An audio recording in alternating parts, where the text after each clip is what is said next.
Sabi nila, may sako-sakong pira daw nga binulsa si Digong. Nasaan kaya yon? Ayong gabi kaninyong tanan ay walang bahid ng dugo ng mga pinatay na libo-libong Pilipino nung extrajudicial killing. Wala po silang kinalaman dyan sa mga ganyang klase. Wala sa kanila ang kasabwat sa pagbubulsa ng sako-sakong pera at pinagsamantalahan ang pandemya at nagbulsa ng maraming pera, pinabayaan na lang na yung ating mga kababayan ay magkasakit o mamatay. Saan napunta ang sako-sakong pira ni Digong? Tingnan natin kung saan napunta, kung mayroon ba sila nito. Infrastructure. Ito sana ang layunin ng Build Economic Program ni Pangulong Rodrigo Duterte. Ang pagpapatayo ng iba't ibang infrastruktura ang isa sa mga prioridad ng kanyang administrasyon. Pero ang tanong, na-achieve nga ba ito? Base sa tala ng National Economic and Development Authority o NEDA, 119 ang infrastructure flagship projects o IFPs ng kasalukuyang administrasyon. May kabuuan nitong budget na 5.08 trillion pesos. Sa pinakahuling datos na inilabas ng Department of Public Works and Highways o DPWH, sa 119 na IFPs, may 12 proyekto na ang natapos at 7 ang inaasahang matatapos bago bumaba sa pwesto si Pangulong Duterte. Karagdagang 12 proyekto naman daw ang inaasahang matatapos sa kasalukuyang taon. 88 IFPs naman ang hindi natapos kaya mamanahin ito ng susunod na administrasyon at inaasahang matatapos sa susunod na 6 na taon. Sa build ng administrasyon, pinakamarami ang proyektong may kinalaman sa transportasyon.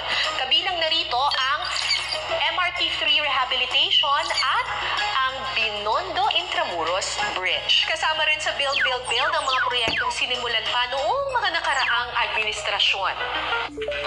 Kung matatandaan ninyo, yung Skyway Stage 3, bahagi po ito ng Metro Manila Skyway System na sinimulan pa noong panahon ni dating Pangulong Fidel V. Ramos.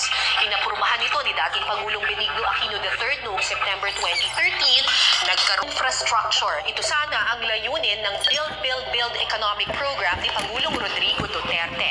Ang pagpapatayo ng iba't ibang infrastruktura ang isa sa mga prioridad ng kanyang administrasyon. Pero ang tanong, na-achieve nga ba ito?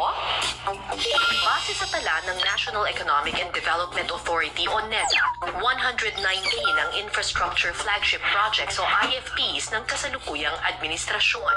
May kabuuan nitong budget na 5.08 trillion pesos. Sa pinakahuling datos na inilabas ng Department of Public Works and Highways o DPWH, sa 119 na IFPs, may 12 proyekto na ang natapos at 7 ang inaasahang matatapos bago bumaba sa pwesto si Pangulong Duterte. Karagdagang 12 proyekto naman daw ang inaasahang matatapos sa kasalukuyang taon. 88 IFPs naman ang hindi natapos kaya mamanahin ito ng susunod na administrasyon at inaasahang matatapos sa susunod na 6 na taon. Sa build ng administrasyon, pinakamarami ang proyektong may kinalaman sa transportasyon. Kabilang narito ang MRT3 rehabilitation at ang Binondo Intramuros Bridge. Kasama rin sa build ang mga proyektong sinimulan pa noong mga nakaraang administrasyon. Kung matatandaan ninyo, yung Skyway Stage 3, bahagi po ito ng Metro Manila Skyway System na sinimulan pa noong panahon ni dating Pangulong Fidel V. Ramos. Inaprumahan ito ni dating Pangulong Benigno Aquino III noong September 2013, nagkaroon naman ng groundbreaking noong 2014 at sinimulan ng construction January 2015. Ipinagpatuloy ito ni Pangulong Duterte at formal na binuksan sa mga motorista noong 2021. Ipinagpatuloy rin ng Administrasyong Duterte ang pagtatapos ng MRT7 at ng Cavite Extension ng LRT mula naman sa pamahalaan ni dating Pangulong Gloria Macapagal Arroyo.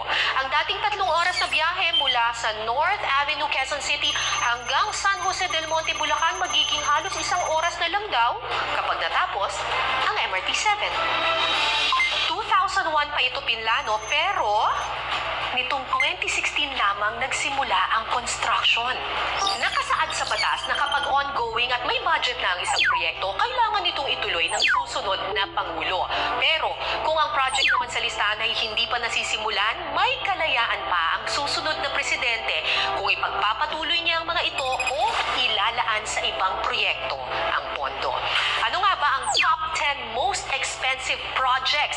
Aba, kabilang dito ang Laguna Lakeshore Road Network Project.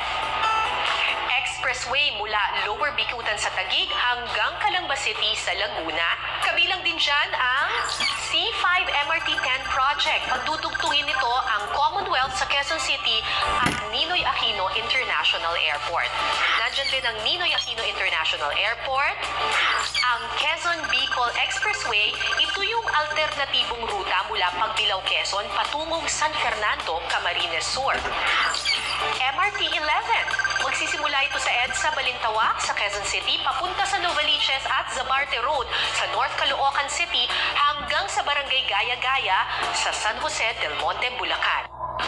Kabilang din sa top 10 most expensive projects ang Davao City Expressway. May haba itong 23.3 kilometers. Cebu Monorail System, isa itong train system na planong itayo sa Metro Cebu. Nandyan din ang LRT 6 Cavite Line A. Ang planong LRT Line 6 ay magsisimula sa Barangay Nyog sa Bacoor, Cavite hanggang sa Governor's Drive sa Dasmariñas, Cavite.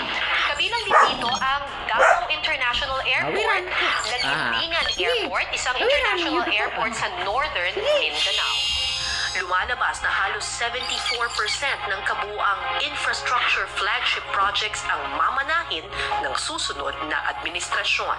At nasa desisyon ng susunod na Pangulo kung itutuloy nga ba niya ang mga nakabinbing proyekto o mananatili na lamang ito mga plano. Diyan pala napupunta ang sako-sakong pira digong kaya napakinabangan ng mga tao. Kahit sila napakinabangan man din nila, hindi lang nila pinapansin. Kay magsira ng tao.